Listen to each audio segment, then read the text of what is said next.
Beg your pardon for interrupting social hour. Wish we could continue after we're done. If you all want to gather and keep talking, that's great. Good to have you here on our September 23 meeting.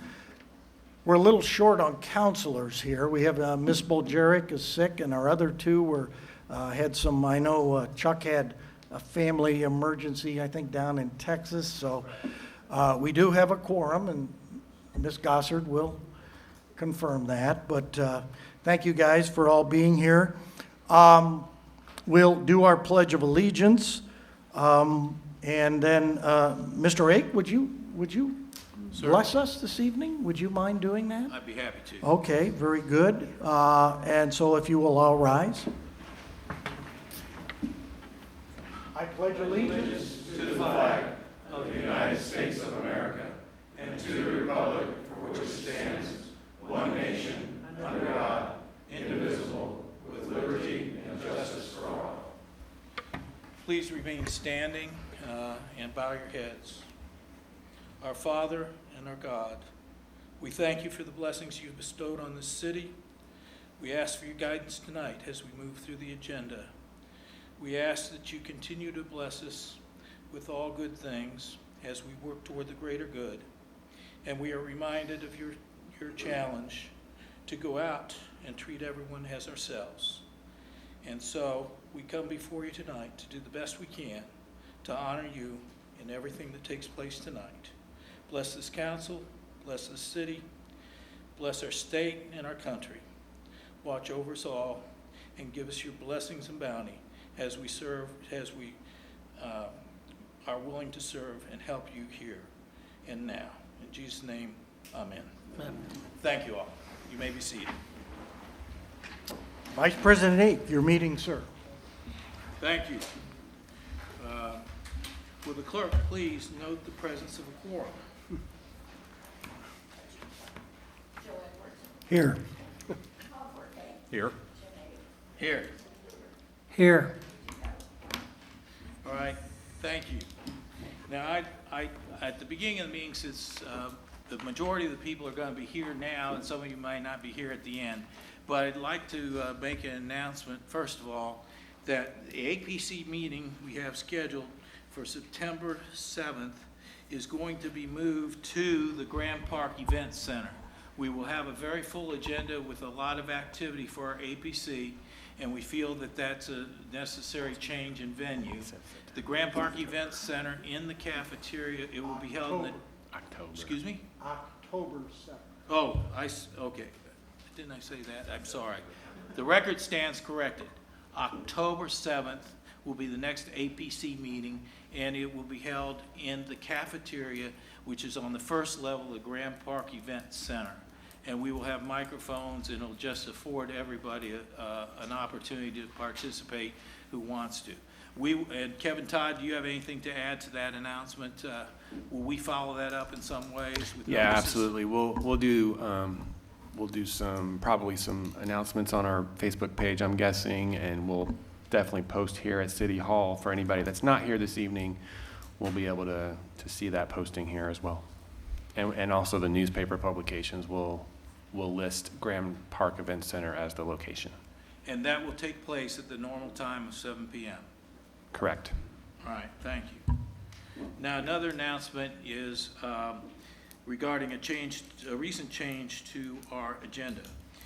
Joe Edwards has connections to the Atwater PUD and does work for that organization, and so he is recusing himself from that activity, and that is revolving around ordinance 19-32 Atwater PUD.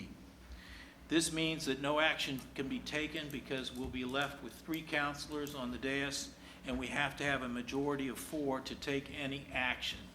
So that item will be postponed until our next meeting of the council, which is October 14th. So it will be continued until that date. We're sorry for that change, but those of you that are here for that item and that item only may choose to leave at this time, and then we'll get on with our regular business at this time. So thank you for your indulgence, and we'll start getting into the agenda now.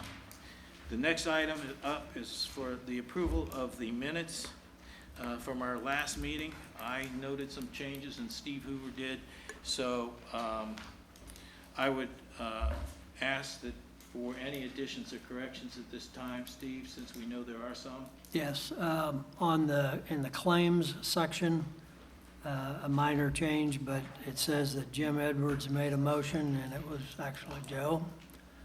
I And guess, then, Joe, we were a hybrid that night. That's my father. A more significant one is an ordinance 19-29, the additional appropriation. The body of that reads, Brian Zager presented this item stating there are two components. The $300,000 is proceeds from insurance reimbursements, and the $392,500 is going towards construction of the playhouse, and those are reversed. The 300 should go to the playhouse, and the 392.5 is the proceeds of the insurance. All right. At this time, I'd entertain a motion to approve the minutes from our last meeting. So moved. All right. Is there a second? Second. Okay, I have a motion by Joe Edwards, and I think Steve Hoover second. We had some discussion about those, and I'd like restated that your motion is to approve the minutes with the corrections as stated. That's right. All right? And your second hold, Yes. Steve. All right. In that case, is there any further discussion about the minutes? All right, hearing none, I call for a voice vote. All those in favor of approving the minutes as stated from our last meeting signify by saying aye. Aye. Aye. Opposed? The minutes stand approved, 4-0. The next item on the agenda are claims. We have to approve the claims docket. Could I have a motion to approve the claims docket? Move to approve claims of 23 September 19. Thank you. I have a motion. Is there a second? Second. I have a second by Joe Edwards. Is there any discussion among council members? All right, I would ask council members to vote to approve claims and approve the motion before us by signify by saying, voice vote by saying aye. Aye. Opposed? Our claims are approved. We do not have any miscellaneous business presentations tonight, so at this time, we'll move straight into old business. And the first item is, under old business, is ordinance 19-25, Alphatau PUD. Good evening, council. The record, Dan Crabtree with the Community Development Department. Before you this evening is the new PUD proposed for approximately 9 acres at the northeast corner of State Road 32 and Dartown Road, which would rezone the property from EI enclosed industrial to the Alphatau PUD with general business underlying. This item was introduced at the July 8th City Council meeting. Since that time, the PUD has been modified to include additional character exhibits, a more accurate concept plan, and additional language regarding architectural design requirements, accessory building standards, landscape standards, and sign standards. This item received a public hearing at the September 3rd Plan Commission meeting and was forwarded to you this evening with a unanimous favorable recommendation at the September 16th Plan Commission meeting. This item is available for adoption consideration this evening. Dave Coots of Coots, Hinkey, and Wheeler is present this evening. He does not plan to make a presentation, but is available for questions, and I'm available if there are questions of staff. Thank you. All right, thank you. Council members, before, do you have any questions about this item for the petitioner? All right, hearing none, this is up for adoption consideration tonight. I'd entertain a motion. Move to approve ordinance 1925, the Alphatau PUD. All right, Second. I have a motion by Bob Horke before us and a second by Steve Hoover. Is there any council discussion? Hearing none, will the clerk please call the roll? Yes. Yes. Yes. Yes. All right, thank you. Our next ordinance is 19-28, Spring Mill Center, PUD. Jonathan, you're not Jonathan. No. Well, welcome, Caleb. Good evening, members of the council. For the record, Caleb Ernest with the Community Development Department. The item presented before you is the Spring Mill Center Planned Unit Development District. This area is approximately 57 acres and is currently zoned EI, OI, and AGSF 1. The area is located at the northeast corner of Spring Mill Road and State Road 32. This item was introduced at the July 8th City Council meeting. This item received a public hearing at the August 5th Plan Commission meeting and received a unanimous favorable recommendation at the September 3rd Plan Commission meeting. Since the public hearing, modifications were made to Area 3 at the request of a Plan Commission member to remove the retail high-intensity use and include the uses of auto repair and body shop and kennel. These changes are reflected in the red line and clean exhibits of the proposed ordinance. Since the city council agenda had been posted, modifications were made at the request of a city council member to remove the proposed standard that building foundation plantings shall only be required along a front building facade. This standard was removed from the proposed ordinance and now defaults to the standards in the UDO. Also modified in the proposed ordinance were two character exhibit examples in Exhibit C for Area 3. These changes are reflected in the red line and clean exhibits that say the date of 9/23/19. This proposal is eligible for adoption tonight. Russell Brown, representing the petitioner, and Randy Zintz of Zintz Consulting are here. They do not plan on making a presentation, but are available for questions, as am I, should you have any of staff. Thank you. Thank you, Caleb. Before we get into a discussion, are there any questions for the petitioners here tonight? Any comments from our APC members? Hearing none, I call for a motion. So moved. Okay, I have a motion by Joe Edwards and Second. second by Steve Hoover. Any further discussion on this issue? All right, hearing none, will the clerk please call the roll? Yes. Yes. Yes. Yes. All right, thank you. And the next item, ordinance 19-32, Atwater PUD, has been continued till our October 14th meeting, as previously stated. So then we'll move on to ordinance 19-35, Cedar Brook Commons PUD. This is also up for adoption consideration tonight. And Dane? Yep. Welcome. Good. Welcome. Good evening, council. For the record, Dane Crabtree with the Community Development Department. Before you this evening is the proposed amendment to the Spring Mill Trails PUD for approximately 16 acres of real estate located at the northwest corner of Spring Mill Road and 186th Street. As you may recall, the amendment proposes to repeal and replace the Spring Mill Trails PUD in its entirety applicable to the real estate with a new PUD which would default to the LB Local Business District and also permit agricultural and agritourism uses. This item was introduced at the August 12th City Council meeting, received a public hearing at the September 3rd Plan Commission meeting, and was forwarded to you this evening with a unanimous favorable recommendation at the September 16th Plan Commission meeting. This item is available for adoption considerations this evening. Jesse Pullman of William Trace Development is here this evening for questions but does not plan to present. I am also available if there are questions of staff. Thank you. Thank you. Council, any questions for the petitioners? I'd entertain a motion. Move to approve ordinance 19-35, Cedar Brook Commons PUD. And is there a second? Yes, second. Okay. I have a motion before us by Steve Hoover and a second by Bob Horkay. Any further discussion? I'd just like to say that I think this is a great project. It may not happen in the next couple of months or a couple of years, but I think time will tell. I'm very impressed with the architecture, and I think it's a perfect fit across from Sundown Gardens. It fits in the area, and I think it'll be a real plus. Has an agritourism destination, and I'm really excited about the project. So those are my comments. At this time, I'd entertain a motion to approve. So I'd move that we. I think approve- we already got it. We've already done that, yeah. Yeah. Well, I meant I would like to have the clerk call the roll and see where we go. Yes. Yes. Yes, Yes.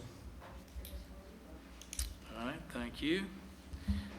Next item of business up is ordinance 19-36, Spring Mill Point PUD. This is also up for adoption consideration tonight. Welcome Me. back. It's me again, council. For the record, Dane Crabtree with the Community Development Department. For you this evening is the proposed amendment to the Maple Knoll PUD for approximately 8.5 acres of real estate located at the southwest corner of State Road 32 and Austrian Pine Way. As you may recall, the amendment proposes to repeal and replace the Maple Knoll PUD in its entirety applicable to the real estate with a new PUD that defaults to GB, General Business District, with special exceptions and heliport uses excluded. This item was introduced at the August 12th City Council meeting, received a public hearing at the September 3rd Plan Commission meeting, and was forwarded to you this evening with a unanimous favorable recommendation at the September 16th Plan Commission meeting. This item is up for adoption consideration this evening. John Dabashewitz of Nelson and Frankenberger is here. He does not plan to make a presentation, but is available for questions, and I am available if there are questions of staff. Thank you. All right, thank you, Dane. Any comments or questions for the petitioner at this time? Hearing none, I'd entertain a motion. I'd move move to that- approve ordinance 19-36, Spring Mill Point PUD. I have a motion by Steve Hoover. Can I have a second? Yes. All right, so I have a second by Joe Edwards. Any further discussion on this project? All right, hearing none, will the clerk please call the roll? Yes. Yes. Yes. Yes, All right, very good. Now we get into some ordinance issues, or clarification of a Unified Development Ordinance Amendment, Ordinance 19-40, and that's Kevin Todd. Yep, thank you, members of the council. Kevin Todd with the Community Development Department. This item before you this evening is our second amendment of 2019 to the Unified Development Ordinance. This amendment, similar to the one we did earlier this summer, addresses issues that really have just come to light through our daily administration of the UDO. The amendment applies to various sections of the ordinance, with some of the more substantive changes being related to shared parking and landscaping standards related to shared parking, temporary use permit requirements, and I think an open space clarification. I'm happy to go into any detail if you have any questions about any of the items in this proposal, but otherwise, this comes to you with a unanimous favorable recommendation since from the Plan Commission at their September 16th meeting. Thank you. I think it's been looked at for a while since the council introduction and through the various bodies. I'd entertain a motion. Move to approve ordinance 1940, our Unified Development Ordinance Amendment for fall of 2019. All right, I have a motion. Is there a second? second. I have a second by Mr. Hoover. Any further discussion among council? Would the clerk please call the roll? Yes. Yes. Yes, Yes. Thank you. Thank you. All right, this time we will entertain motion, ordinance 19-41, City of Westfield amending the traffic regulations. Jeremy Lawler presenting, our Public Works Director. Good evening. Thank you, sir. Good evening. Again, for the record, Jeremy Lawler, Director of Public Works. For you tonight, for adoption consideration is ordinance 19-41, amending the traffic regulations ordinance. This was introduced at the last council meeting on September 9th and remains unchanged from there.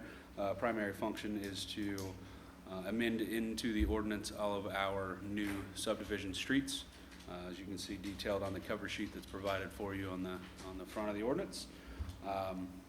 With that, I would entertain any questions or comments that you have. All right, do we have any questions or comments for our Public Works Director? All right, Thank you, Jeremy. Would the clerk please poll council? Need a Oh, we motion. need a motion. Would you, yeah, I'll, somebody, I'll move it. okay, thank you, Joe. All right. We have a motion before us to approve by Joe Edwards. Is there a second? I'll second. Okay. Mr. Hoover seconds. Any further discussion on this? Hearing none, will the clerk please call the roll? Yes. Yes. Yes. Yes. All right. The next three items on our agenda require a public hearing. Ordinance 19-52, appropriating the funds, the proceeds of the City of Westfield 2019 GO bonds. Mr. Rogers? Good evening, Council. John Rogers, Director of Enterprise Development. Before you this evening, Ordinance 1942, right? The GO bond, and Ordinance 1952, the appropriation of that GO bond. Those were introduced at the last council meeting. I'm here tonight to answer any questions you would have. Nothing has changed since that introduction. It's up for a public, as you stated, a public hearing this evening. All right. Thank you. I would, before council discussion, I would entertain opening up the public hearing on ordinance 19-52, appropriating the proceeds of the City of Westfield 2019 GO bonds. And I will open that at 7:22 p.m. Do we have any cards?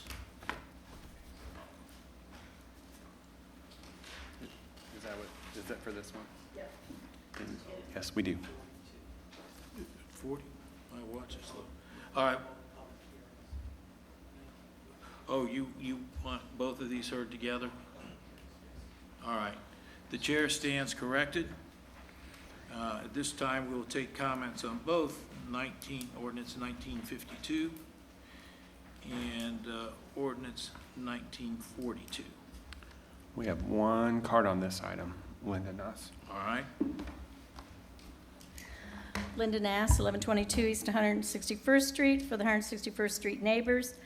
On both of these ordinances, we have a question regarding why an increase of $2 million, bringing it to $5 million. In the past, it's been $1 million, $2 million, and the last one was $3 million. Not understanding what are the details of the certain projects included. We kind of asked for that information. We haven't seen anything yet. So concerned about, these have been used as general obligation bonds, like we need something, we need it soon, so we're willing to pay interest to get it, pay them off in 3 years, 5 years, whatever. But this is a significant increase in the amount this year, and we'd like to know what it's for. And seeing as our load is going up millions every year, and our tax revenues are going up millions, could these projects not have been put somewhere else within the budget and the increases? So those are our questions, if anyone can answer those. Thank you very much. Thank you. Do we have any other cards on these issues? No, sir. That was a no? All right. Anybody else like to care to comment on these two issues before I close the public hearing?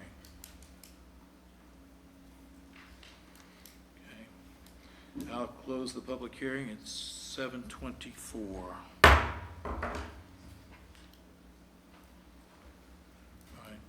right. John, would you care to comment on that?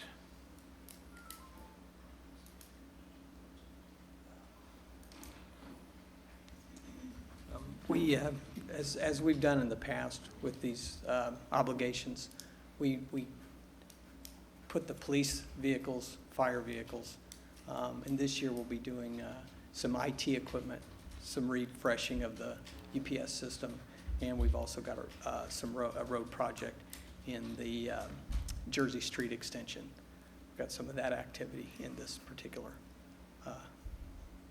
debt service. Does that help? Yeah. Thank you, John. John, Counselors? yeah, they don't, this doesn't keep adding to a sum, does it? No, these are by themselves. Okay, and and then, as but they're they're paid paid off- off at a certain time, Exactly. and they don't go on forever. Yeah, like these are the federal short-term, again, government. because this is just like, before I would lease vehicles, we would lease vehicles, and now we put these vehicles in the GO. It's just a different These method. are shorter-term Yeah. obligations, and allow us to handle our cash flow and make us more flexible. But to us, a capital lease is still a debt, isn't it? I mean, It's a debt, yeah, Yeah. this is a debt, yes. so, but they're paid off routinely then? as Correct. they're- okay, As they, you know, okay. It's a part of our overall fiscal it is part of the Plan. sustainability plan. and sustainability, like you said. Any other questions? All right. So, ordinance 19-52 and ordinance 1943 will be up for, 1942 and 1952 will be up for adoption consideration at our October 14th, 2019 council meeting. All right, moving on to ordinance 19-43, 2020 budget. Todd?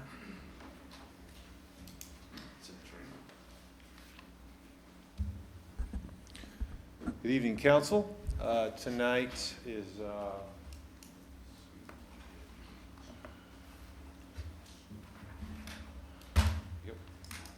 tonight is that benchmark for the public hearing, as we do annually, related to the annual operating budget.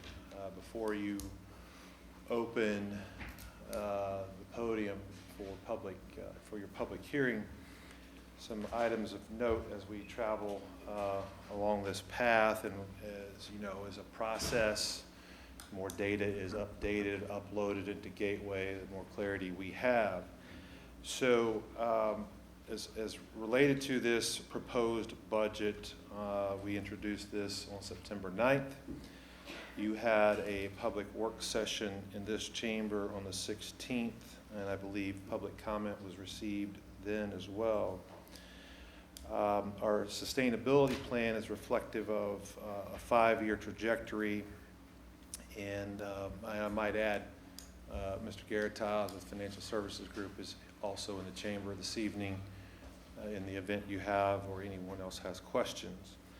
The $43.5 million includes the proposed GEO bond that we mentioned, the debt service of that of $1.2 million. An up to amount. And let me just digress to that previous item. The $5 million is up to that amount, it's not a hard and fast number. Also reflected in this budget, we did not predicate it, as I noted in public comment last time. We did not predicate this budget on the passage of the Public Safety E911 lit, a matter of which you're going to consider, I believe, later in your agenda. As noted in the introduction, if that is to be passed by the lit council, not just you yourselves, but by the governing bodies, we will make those adjustments accordingly relative to our pro rata share that's programmed for the cost of the 911 dispatching services. It also includes $250,000 in rainy day expenses that we do not anticipate, but if you'll recall, history will show that our rainy day fund was very anemic over this last decade, and we now are on a trajectory of having a $3 million balance in that rainy day fund, and we're hopeful that it never rains. And we also have money from the general fund set aside in an investment account.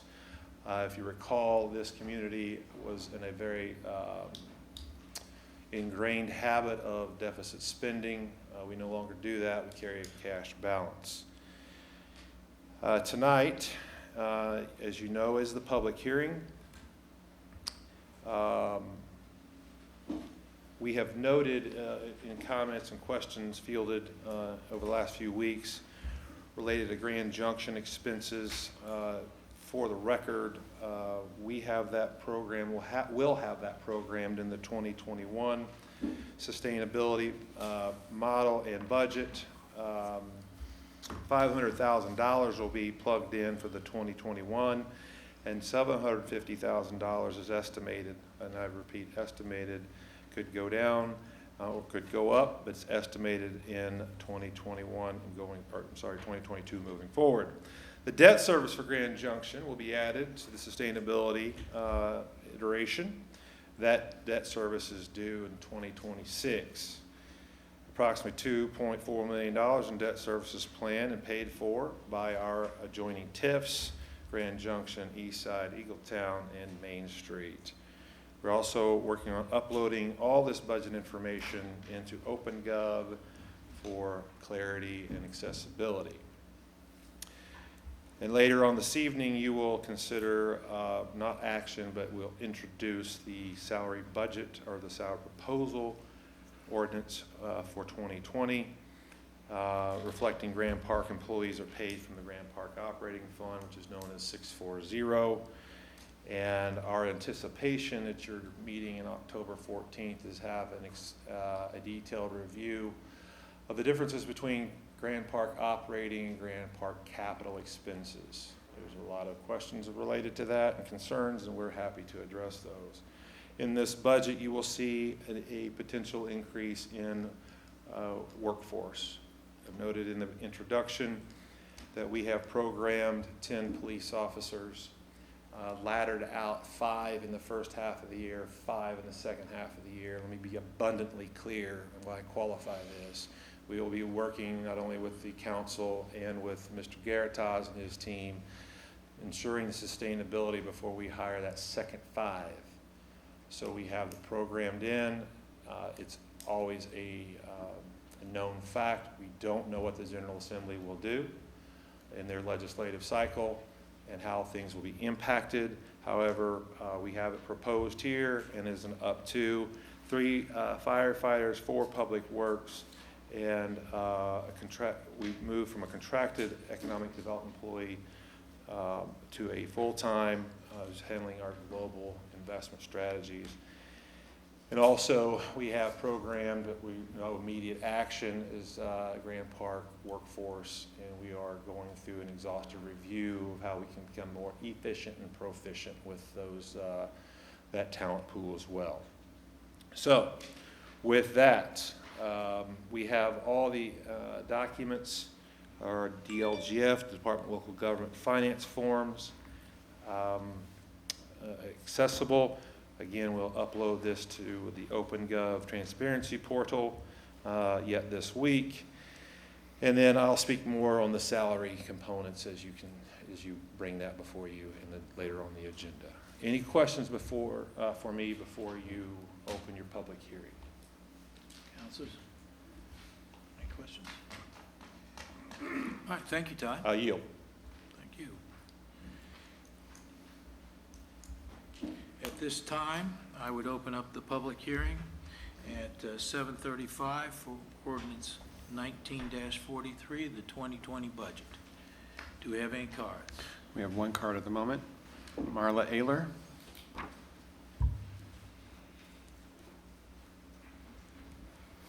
Ms. Ayler, before you begin, are you sure you shouldn't be directing your budget concerns to the county council?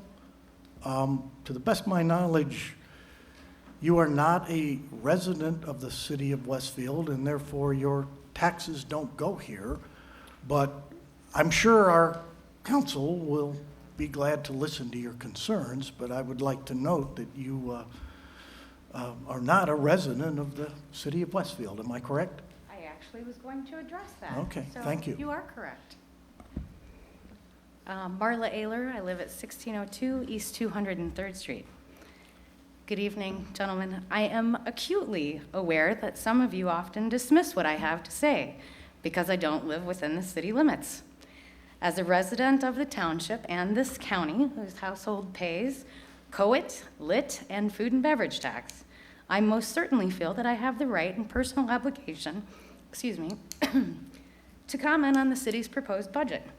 Specifically, I have concerns about the food and beverage tax being removed from the general fund and moved to a new fund, which will pay for Colts Camp.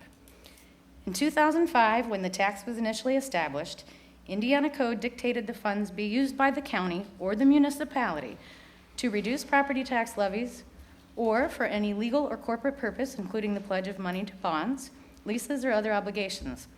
It goes on to say that revenue derived from the tax may be used for the purpose of fixing its budget for the budget year during which the revenues are to be distributed.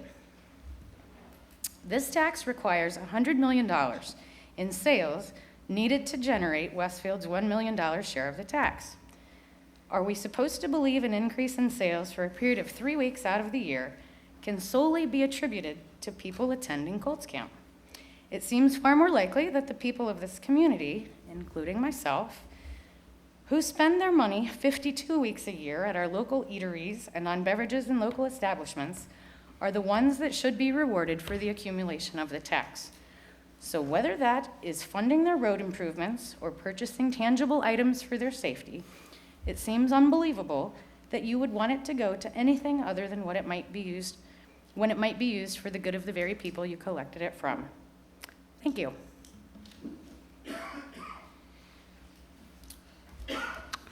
We have a second card, Raymond Schneider. My name is Ray Schneider. I live at 4455 Whitney Road in Westfield. I'm a CPA, retired, moved to this community 7 years ago. Can you put the budget back up there where you're showing revenues and the expenses?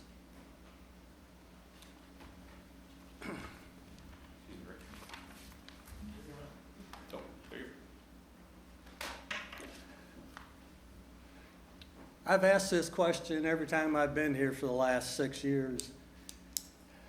You got revenue projected at $42.5 million. You got expenses at $43.5 million. When are you going to balance a budget? You know, a balanced budget is when your revenue equals your expenses. That's never happened in this community, you know, and I mean, last year's budget was $39,516 and $39,516,302. This budget of 42.5 is about an 8% increase over last year. Cost of living went up 2%. So what's the other 6% for? You know, you can get the numbers to read whatever you want by just changing the assumptions and jockeying the numbers around. Thank you for your time. Kevin, do we have any other cards? We do not. Oh, Just on my card, did I not? nope, but we can add it. I think I put the different ordinances down. It's okay. We got it. Okay, all right, thank you. Linda Nass, 1122 East 161st Street, speaking for the 161st Street neighbors. This is a bit of a repeat, but is there a list of city projects included in this budget? Could we have that to look at? Do you have a comparison to last year's budget? As people looked at this one this year, they're making the same comment we've made for the past several, is that there's very little information given to the public about this budget to consider what our comments and our concerns are. We used to get like about 38 pages, and we'd have last year and this year and per fund and all kinds of things. It's very limited. I realize there's a sustainability report, but that's not exactly the budget.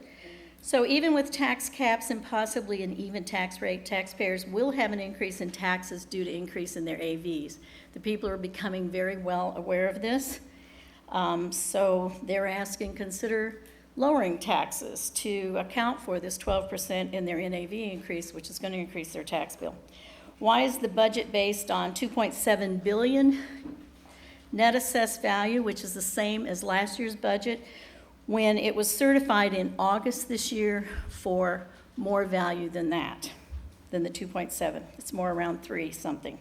Previously this year, with discussion of the Archer report, Mr. Bertrand said the city would not be paying the employee's share of PERF to participate in PERF retirement, and everything was considered as part of the compensation package. We didn't hear much explanation of that. It's the ordinance salary tonight. As of This afternoon, people were still telling me it doesn't include attachments A and B, so we had a hard time figuring out, are we adding employees, are we adding new positions? What are we going to be paying?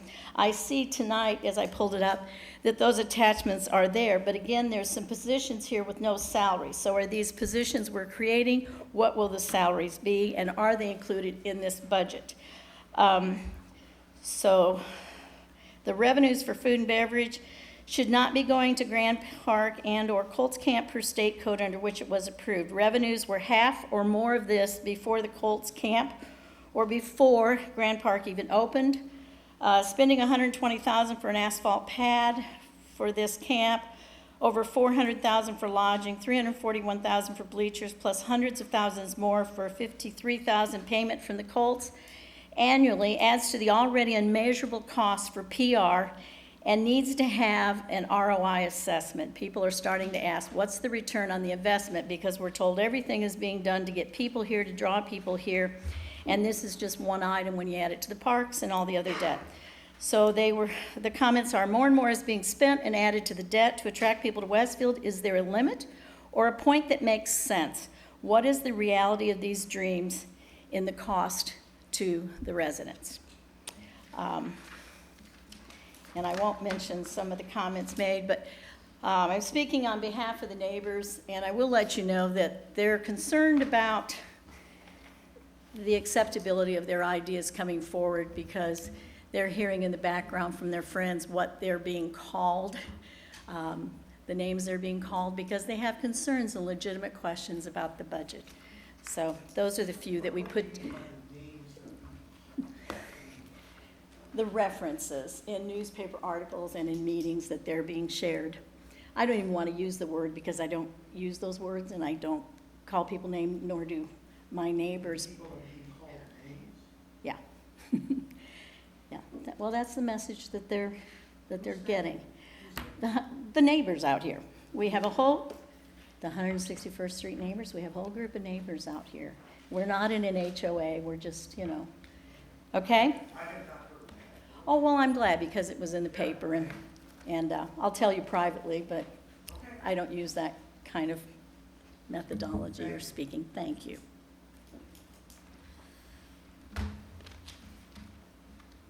So the details, just a couple comments. We Those are the forms probably have. need to close the public hearing Oh, before you respond to us. I want to make a last call. Does anybody else have any comments before I do close the public hearing? All right, at this time, Unless you want to speak as the public for, I will close the public hearing at 7:45 PM.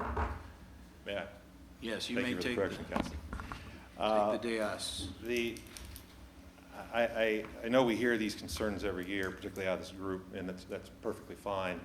These are the forms that we operate off of. These are the forms we enter into. These are the forms that are the most important. Any number of projects, I know as recently as today, Mr. Lawler communicated with Councilor Spalgeric. There's going to be a one-on-one session with Ms. Spalgeric on all the capital projects that we have underway. There's no secret about that. I think you did have a question about the number of employees in this budget. They are reflected in this budget. Back to Mr. Snyder's concern, those are the qualifiers right there. That budget will come down. We'll make the proper adjustments. We always estimate low on revenues, high on expenses. We all know this. We advertise the tax rate high as every other taxing entity across the state of Indiana. If the public safety low is approved, then you will see a budget reduction before you of that same amount. So we can get the further questions out of the record, respond to those, but these links, these forms, the sustainability plan are the details by which we operate off of. So those are just the reciprocal comments yet for this evening, and I'll yield. Thank you. Council members, you have any comments?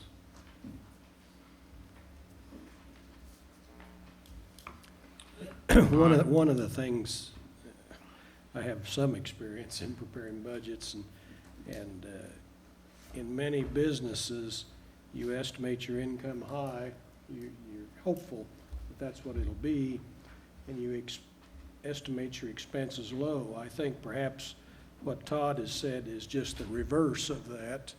And in this case, and that's probably wise to do it here, because I think we'll probably gain more revenue than that, but it doesn't look like at this point, a balanced budget. But at some point, it will be, before we adopt it fully, it will be a balanced budget. Well, and to that point, Counselor, if we weren't managing the money correctly, you wouldn't have $15 million of investment proceeds from just underspending the budget. I mean, the accounts are clear, the funds are clear. Rainy day fund is $3 million and growing. So we have a cash operating balance, and that has been achieved since we've been a city, since 2008. So the facts and the numbers are there. The clerk has the accounting sheets. I think our past performance is a good indicator of our future performance in that we manage these monies well, we respond to the needs of a growing community. And so to that point, sir, in municipal finance, we do have to advertise and project our expenses to be somewhat high because we can't change it without a bureaucratic process going to the DLGF. So that's what we do. I had a question for you.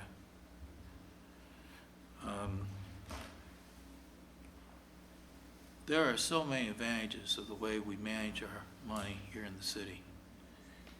And we've demonstrated our strength of reserves, our fiscal responsibility, and the financial markets have responded. Is it not true that all cities borrow money at one time or another? Without any scientific data, I would say yes, anecdotally. Fair enough. I think in the majority of cases that's true. One of the big expenses for cities when they borrow money is interest rates. Would you agree? That's correct. So what effect does it have on our strong financial position that everybody seems, not everybody, but some people doubt where we are? And the impact on those is we can go to the financial markets, and when we need something to cash flow an item, then we have the ability to get that at a very low interest rate because of our strong financial position. That is one marker of a sound financial state. Another marker is there's been fodder about bond ratings. We are now in a position we can privately place. That saves money on the front end, issuance costs, things of that nature. So we are in a position that we privately place, and I'm not an expert on that, but our last bond rating is a public record, but now we're in a position where banks are eager to do business with us in this regard, because we do have a strong financial state. I realize that there's any number of constituents, which is fine, it's perfectly fine in our republic form of government, that will never be convinced that we're in a strong financial state. But we are reacting to the demands of this community and the high quality of life that people demand. And I would love, as a municipal leader, to stand before you, never spend cash, borrow money, or raise taxes, and still provide the high quality of life that people do enjoy and attract people here. But that's just not a reality. And so we're in a strong position. We have been for quite some time. It's not easy. It's not easy on the community, I understand. There's opposing viewpoints. But to your point, from a borrowing standpoint, our cost of money is very low comparative to some of our contemporaries, and we do have the ability to privately place. Todd, one of the things I'd like to interject is you don't know how strong you are until you get into a contest sometimes. And I think, and this is just opinion and not necessarily fact, I don't do these things, you do them.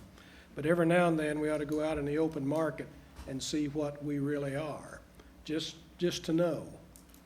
And I think it would be a good exercise in discipline to do that, so that we keep we stay sharp, in other words. Help me understand. I hear what you're saying. Help me understand when we go to the open market. What are we going to Well, open in other market words, if we have a bond issue instead of private placement, with?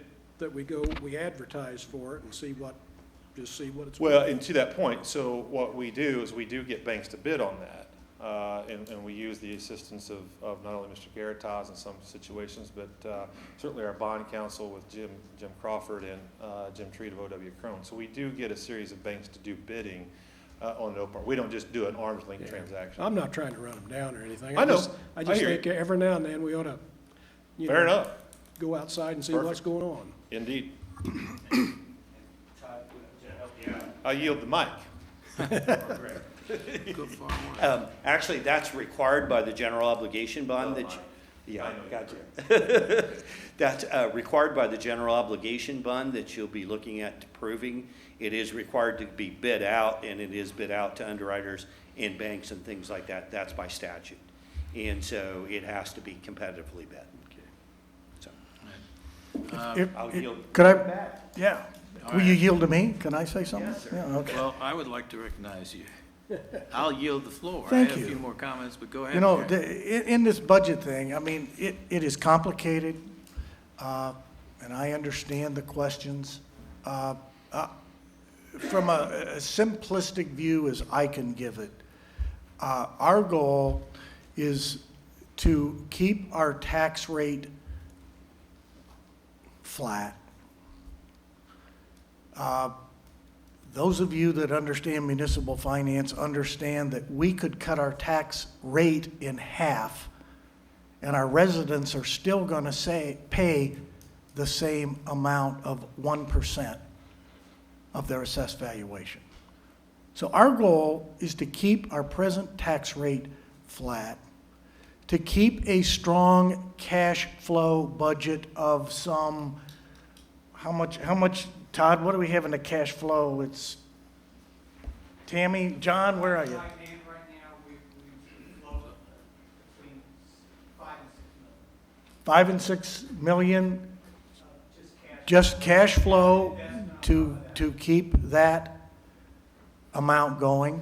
We have X amount in our rainy day fund, as Todd said, hoping it doesn't rain. That's what happens if a tornado comes through here and we need money tomorrow to repair things. And as Mr. Garitas will attest, I mean, we have all of those pieces in the right place. Now, it's brought up that, you know, cost of living went up 2%. I understand that, but I can tell you that the cost of health insurance to the city last year alone went up 20%. I mean, that's a huge increase. And, yep, okay, and so we've been able to absorb that. I don't like it. We bid it. That's the best we can do, but we have to absorb that. And the only other way to do it, yeah, we could cut some other expenses. We could cut our potholes and we could cut our cops.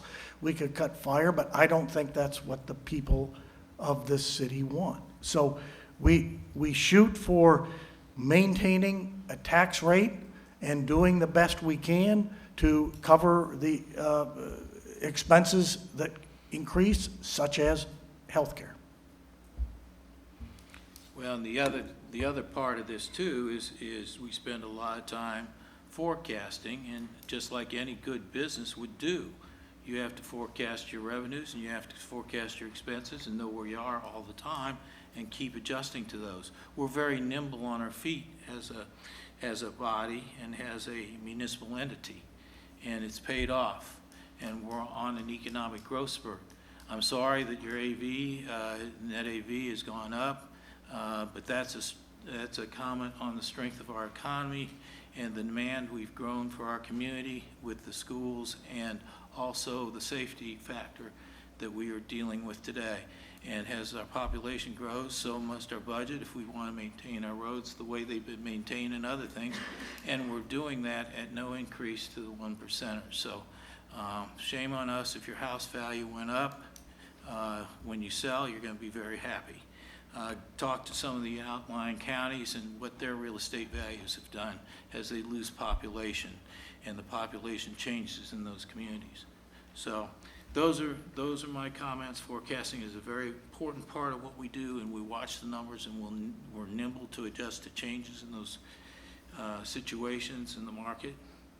And the food and beverage tax, when you have 1.5 million visits to the park, there's a lot of money that goes into far more than our whatever figure you want for the population, 48,000, 45,000 people that spend money here locally. And we're engaged in a marvelous situation with wealth transfer coming to us from other cities. I hate to point to Chatham Hills, but those people employ a lot of local folks in labor, and they pay for those services, and we need those support folks, and that's an indication of how much wealth is coming into our community, and that's another good factor. So all in all, I think we have a pretty honest budget, and we're responding to the needs of the community as it grows, and we're taking care of business. So those are my comments, and I'll close with that. Any others? Okay. This will be back before us on October 14th. We move on into new business. Resolution 1918, City of Westfield and approving an increase in income tax rates for public safety in Hamilton County. Todd, do you want to say a few words? Yeah, yes, I can share what knowledge I do have. I think in this chamber last time, this is an issue that is not exclusive to Westfield. You, by statute, are part of the local option income tax board. Also, your contemporaries across the entire county. This is a proposed solution and mechanism that is the most equitable manner by which to fund emergency 911 dispatch services. If you recall the history, the state legislature forced counties that had more than 1 to 2, I believe, you were allowed to have one in a backup center. And the executive director for the Hamilton County Emergency Communications is here. He can speak probably in greater detail than myself. However, the history of this was who was carrying the burden of this cost, net of the 911 surcharge attached to everyone's phone, were those entities of the county: Fishers, Carmel, Noblesville, and of course Westfield. The other communities, whether they're township or town in the Hamilton County, were not paying any portion of the delta cost. This has been much debated, dialogued among executive leaders across the entire county, the county council, county commissioners specifically, and certainly our neighboring communities. This comes before you at the recommendation of a majority of that leadership, by which this formula spreads the cost across the entire county, not just certain communities. This was drafted by the county, is before you for consideration. I believe it's public hearing tonight. And what it will do is we reflected in our budget proposal, it will reduce by nearly $1 million. The old formula, actually still the current formula of cost share, was driven by the number of calls for service on both public safety disciplines, fire and police. At one point, just on the police side, it was driving our cost portion to well over $1 million. That's an untenable and unsustainable environment to be put here on this particular community with the style of policing that Chief Rush and Chief Jordan have employed to keep this community safe, and their crime stats reflect that. So I think after much discussion among the elected leaders, executives, and with the county commissioners, this instrument comes before each legislative body across the county for their consideration for a more fair and equitable way to share in that cost. Any questions? Any questions? Yeah, it's 1/10 of 1%. That is correct. And We are presently paying the dispatch service, which is the $1 million or 931 or whatever that Correct. figure is. And the county, with the implementation of this tax, takes that off of us and they fund it. In perpetuity, we will no longer have the invoice mailed to us. It's a nice pleasant reminder twice a year from the county. That goes away, and we won't have to have this conversation ever again. It's solely their operation, therefore their expense and their revenue. I'm not a big person for additional taxes, but the one thing that this does do, it distributes the load among the users, not just the property owners. And if you've got to have a tax, the users ought to pay, really. That can't apply in everything, of course, but in this, it makes sense. Yeah, the cost is spread across the entire county, to your point, sir, and not just concentrated on the bigger communities.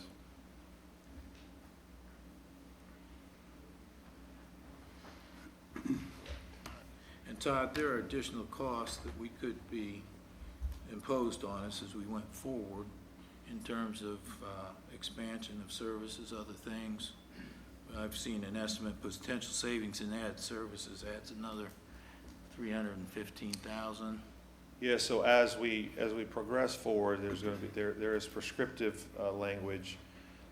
There are other considerations that could be embedded in absorbed by this revenue stream, therefore this cost center that the county would take on. That is yet to be determined at this point in time. This is solely, at this point, as my understanding, is the cost of the dispatch operations. But as we move forward, revenues we're able to support, then computers that are in our fire apparatus and our police cars, radios, things that we're currently carrying in our budget would come out. Then we would reflect that either obviously reduction or we change our services with no new expense to the bottom line. Technology never rests, does it? I might add that, Mr. Edwards, to your comment about spreading this out to the county, the way this is being paid for right now is the 4 cities in this county are paying the amounts that need to accomplish the 911 budget. Those that live outside of a city are paying 0 towards the dispatch service, although the entire county uses it. But to a certain extent, they're receiving the services of, Yeah, so the townships in the smaller communities in the north were receiving, obviously, and they should, the services of 911 dispatch. However, they weren't contributing to that cost. And so the commissioners then took an approach that they need to begin to bear that cost. And there was significant pushback because they couldn't absorb that cost either. So this was the instrument that's in the law that allows that cost to be shared, and that's the matter before you. Any other comments? Okay. This does require a public hearing tonight, and I will open the public hearing at 8:05 p.m. Would anybody care to comment on do we have any cards? Yep, we have 2 cards at the moment. Okay. Marla Ayler, followed by Linda Nass. Okay, thank you. Marla Ayler, 1602 East 203rd Street. Emergency services personnel and first responders deserve to be equipped with technology, equipment, and efficient processes. There is no question that our most important services must be properly funded, and I can't imagine what kind of person wouldn't support an exceptional group of people such as these in our community. However, it has been suggested that municipalities may likely allocate these funds for non-essential development projects or toward indebtedness, which would be a shame. News reports have indicated that this tax increase will generate an additional $7 million or more beyond what is needed in Hamilton County. Yet one of the county commissioners states the shortfall is actually only $500,000. Do you know who will control the excess monies generated by overfunding? Less than 1 year ago, Mayor Cook stated in the IBJ, increasing the income tax rate would be politically dangerous for elected officials, and that his city would benefit from the tax because it would free up funding for other important expenditures, as the state's property tax caps have strained many municipal budgets. Has something changed so dramatically in Westfield and Hamilton County in under 1 year that this information and these statements aren't true today? Small tax increases, school referendums, and rising AV has become especially troubling for some residents. Consequently, we see incremental increases, whether it be from lit, COIT, or personal property tax, which are certainly felt by the property owners and residents when taxes are due. If Westfield's municipal contribution for these services were to be reduced, is the city willing to offset the budget with any equivalent reduction in the municipal tax levy? Members of the Hamilton County Council have stated that the county is in a position to make up for the budget shortfalls from the smaller towns and township residents, that this increase is an unnecessary burden for all of us to share. It is not incumbent upon this council to approve this increase. Let the other municipalities' councils approve it if they like, but you do not need to willingly additionally tax your own community or show allegiance to anyone but the taxpayers of Westfield. Please oppose this increase at this time. Thank you. All right. We had a card from Linda.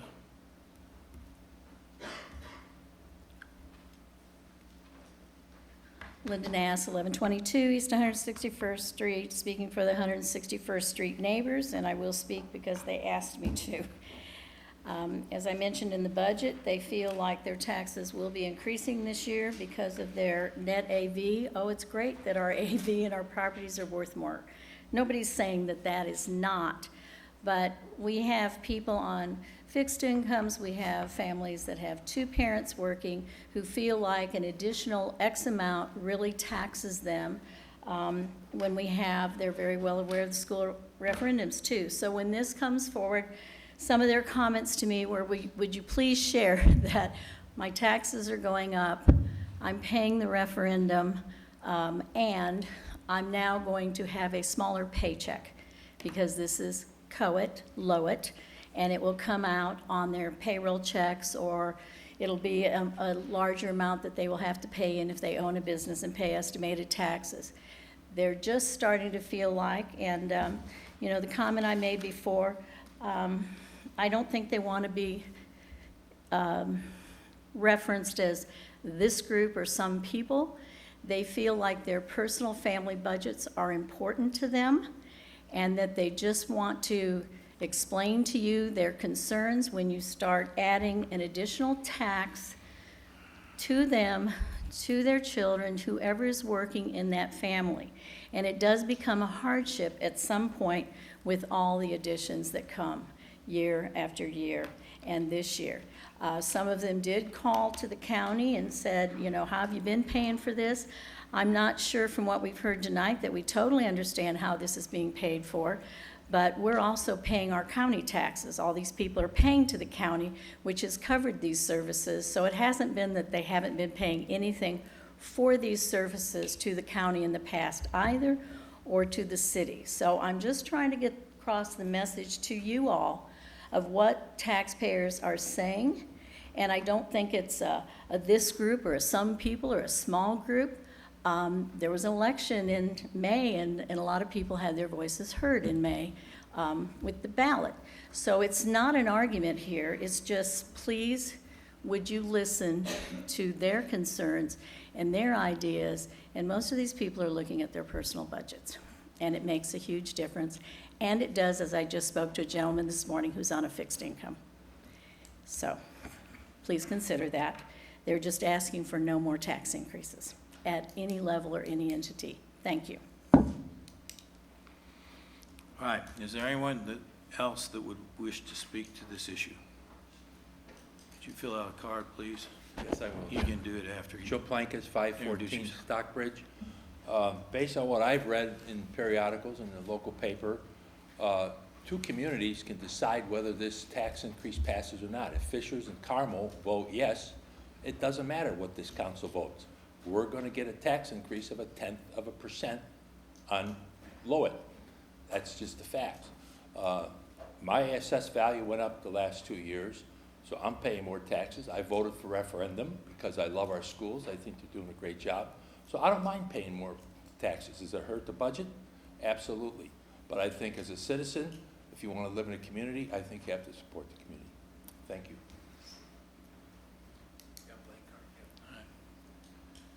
Is there anyone else that would like to approach the podium and speak to this issue before I close the public hearing? All right, seeing none, I will close the public hearing at 8:12. Mr. Vice President, I do want to address, and I'm sorry I didn't retain all of Ms. Eiler's questions. I think one was who will control the revenue? The county, not this body here. So the county will control, they'll collect the revenue, and they'll distribute the revenue. And I forget some of the other, the budget reduction. Yeah, so if it is passed, as I noted previously this evening in the budget introduction, that pro rata share that we have programmed for our cost under the current funding model will go down by that much. That's what's noted on the earlier slides. And I don't know what your other question was previously. No, that's okay. Neither did I. Okay. All right, thank you, Todd. And lastly, to Ms. Na's comment, the history of this conversation is such that it was proposed that the county take the full freight of the cost and without a tax increase. And that got as much traction, well, we know how much traction that got because we're here tonight. That's all. All right, thank you, Todd. Any questions, counselors?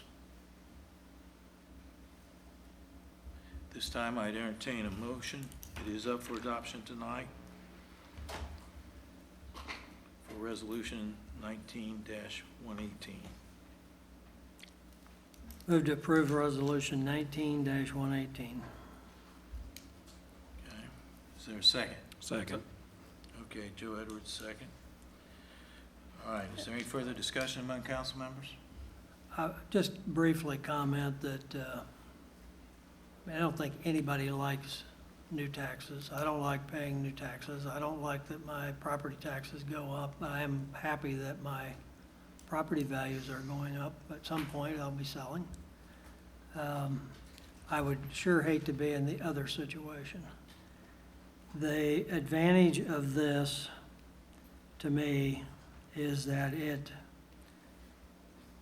distributes the cost of these services, which I don't believe anyone wants to be without. We have been bearing this cost at I believe, an unproportional rate to the services that we get. This evens that out. And if this reduces our budget by a similar amount, at some point, this is going to, when the schools get in better shape and they lower their tax, at some point, our goal is to get to that 1% level where a tax decrease actually means a tax decrease. We're not there yet and won't be for some time, but that's been our goal. That's been my goal since I started in this position, was to get this city in a position where we have enough business in the community, the 2 and 3% payers, that a tax decrease really would mean a tax decrease. And I think this is one way to help get to that point. So I support it. Thank you. Any other comments? All right. Hearing none, will the clerk please poll council? Yes. Yes. Yes. Yes. All right, thank you. All right, the next item on the agenda is ordinance 19-53, 2020 salary ordinance for non-elected officials. This is a council introduction tonight. Counselors, this is the annual exercise for non-elected, so this is the balance of our workforce. What you see, this is reflective of the Archer report. A comment earlier was a statement that I made. I can't recite what Ms. Nas referenced.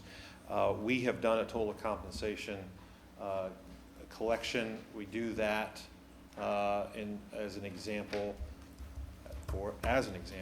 one of our neighboring communities will match for all city employees the 457 contribution. We do not do that for police or fire. So what we have done, reflected in the Archer report, is grow salaries.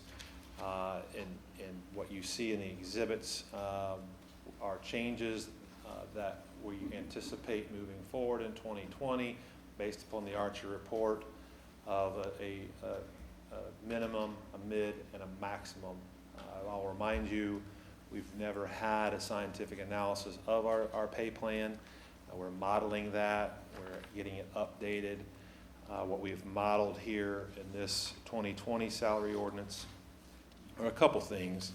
With the exception of public safety personnel, we have eliminated the practice of longevity. We have a longevity schedule that for years 1 through 10, each employee would receive $200 for each year of service. Years 11 through 25, $250.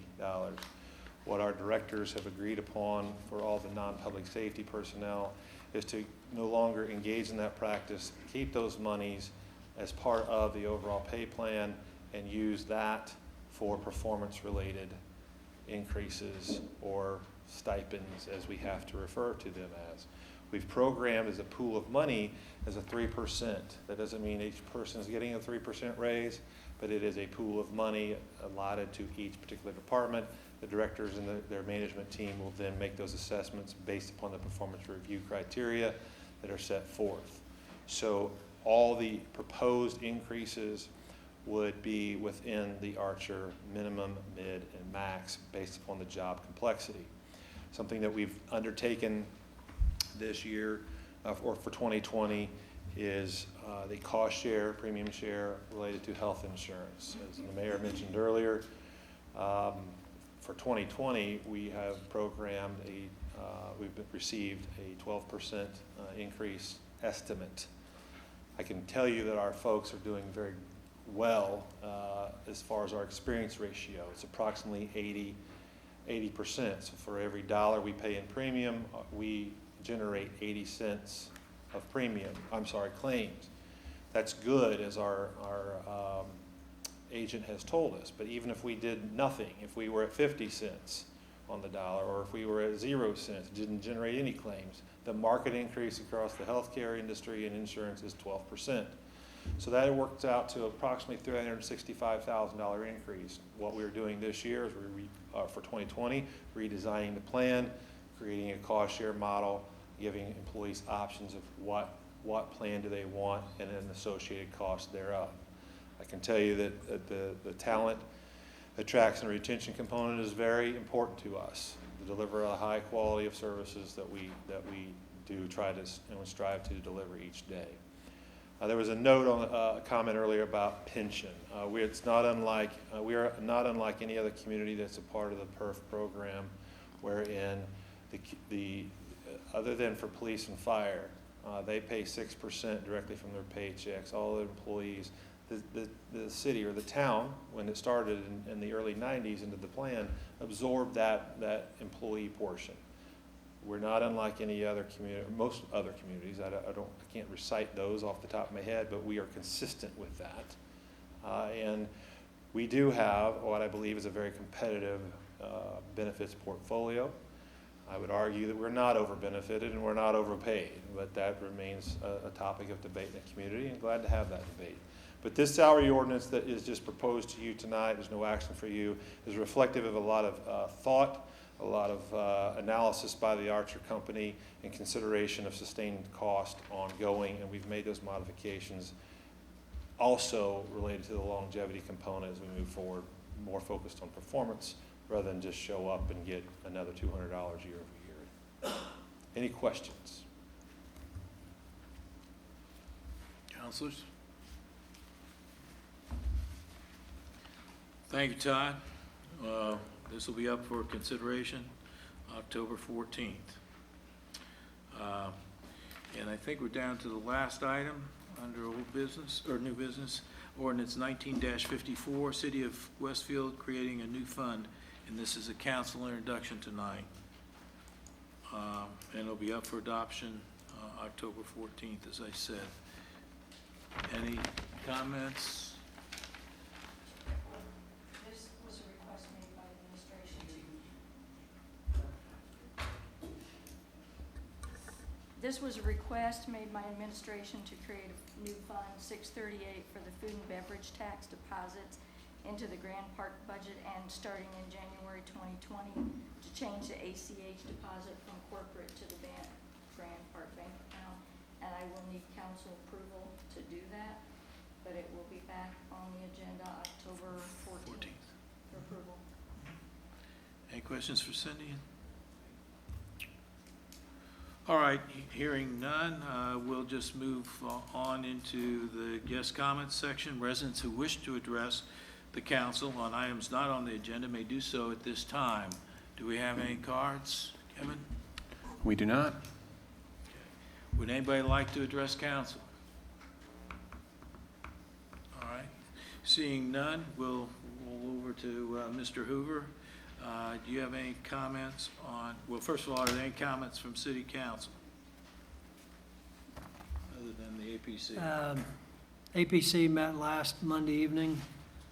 We had a fairly lengthy agenda again. Our items of business were overall development plan and secondary plat for Spring Mill Station, southwest corner apartments, that was approved. Lancaster development plan and site plan was approved. Same for Meyer Westfield subdivision. The development plan, site plan was approved. Same for Wheeler Landing, Section 2.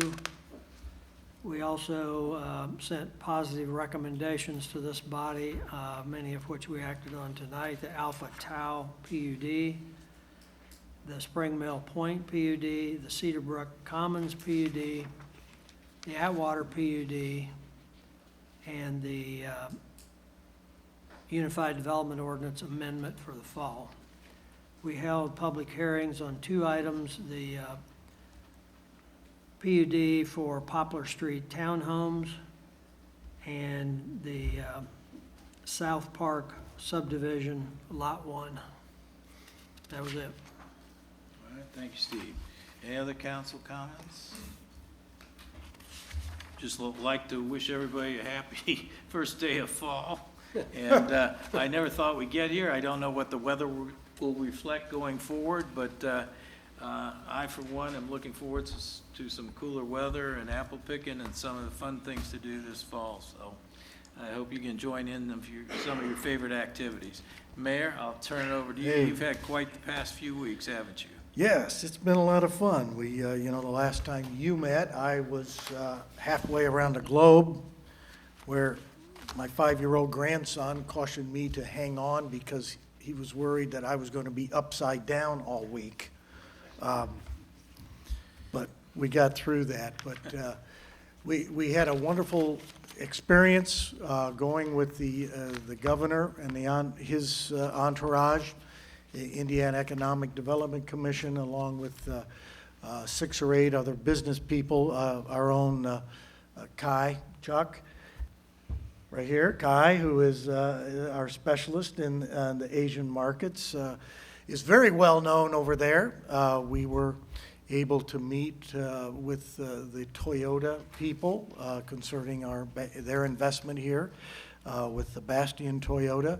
But we've learned about how to, the Japanese culture is very much about establishing relationships before you even begin to speak about business, new business or expansion. So we made some great inroads there. Kai said I did okay. I got around the food issues all right. Kai was very helpful. But at your October meeting, I've asked Kai to give you a more in-depth discussion of what we actually accomplished over there. So a couple other things going on. Our own, we keep hearing this word transparency in government. I mean, I hear it over and over again. I think we've worked very, very hard to provide information, transparency, and apparently some others do. The 2019 Citizens Summit here in Indiana asked our own Tammy Havard to speak about transparency operations and practices here in Westfield, where she presented that, and she spoke about our OpenGov portal and how that has resulted in our citizens being able to look at DLGF type of data altered to English, so to speak. So that is not easy to explain, but Tammy did just that. Two other things, our trail system is continuing to expand. If you notice, we've finally been able to make some repairs on the Midland east of Union, and we'll be doing a better crossing at Union Street. A lot of people have been asking me about that. And then also behind all the Park Street restaurants, the Midland Trail will extend all the way to the new Westfield Boulevard that will begin construction later this fall. But all of that had to do with sewer recreations by citizens Westfield throughout that whole area as the downtown expands. Remember, we were living with 100-year-old sewers in the downtown, and yet we have all this new development coming, so that's been a big piece. And secondly, I'd like to welcome Kevin Todd to my side here. And, we miss your predecessor, who was with us a long time. Kevin's just taken over. He's been inundated over the last, about 60 days with over 20 rezone petitions, about half of what we get in the whole entire year. So the APC has held many, many public hearings and will be having more for their scrutiny. And Kevin and his staff are picking up that very well. And I want to publicly thank you, Kevin, for not only stepping up but getting literally baptism by fire. So thanks for all you do there. Thank you, Council. And thank you for passing the public safety tonight. I know our public safety people here will appreciate that. One of the things that it does allow us to do is do a much better and improved job of protecting our schools. And I don't think we talk too much about that, in that it's it's something that we have had. It's like the health increase in our health insurance premium.